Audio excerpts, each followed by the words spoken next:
Hey everybody, today we're going to talk about drums.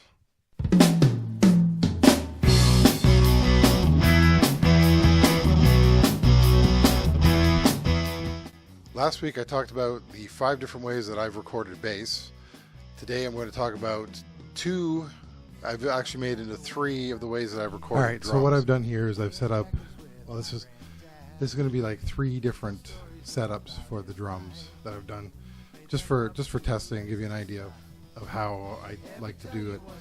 So I'm gonna have to do a sweep around with the camera because you can't see everything. So behind me I have my Rode NT1. I've done this before with I generally do this if I'm doing like a full band recording and I just want to use 2 mics. So I have my Rode NT1 here. Out in the distance I have the Behringer B1. So I have 2 condenser mics, large diaphragm condenser mics, picking up everything around me.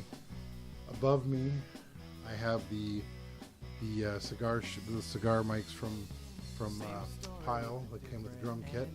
Or not drum kit, the drum mics. So there's one there and there's one there. They're over the cymbals.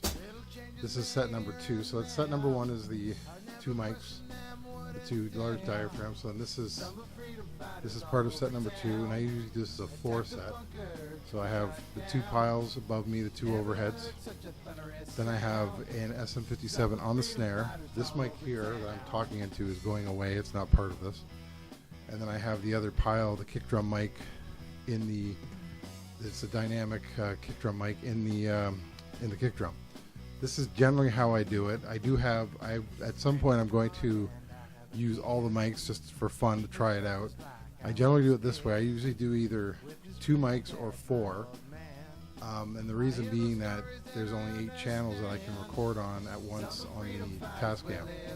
So this is kind of an easy way of getting around that. Well, it's not an easy way, but it's a nice way, and it just frees up a lot of space. So I'm just going to play something. I'm doing this completely freehand. I'll try to keep a beat, and we'll see how this goes.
Now, as you can see, there's definitely a difference in both recordings.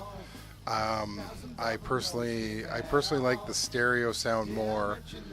When I did the 2 distance mics, like the behind and front, I panned them a bit, but not as much as like with the overheads. That was easy to do.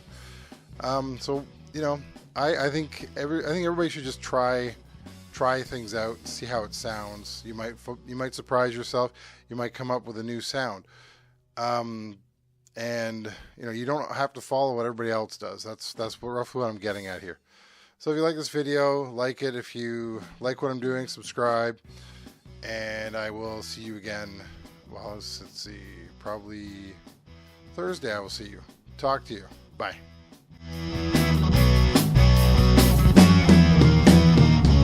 I remember when I was a kid, playing checkers with my granddad. He'd tell stories about his life, played them up too at some spots. Ever tell you was the way it would start?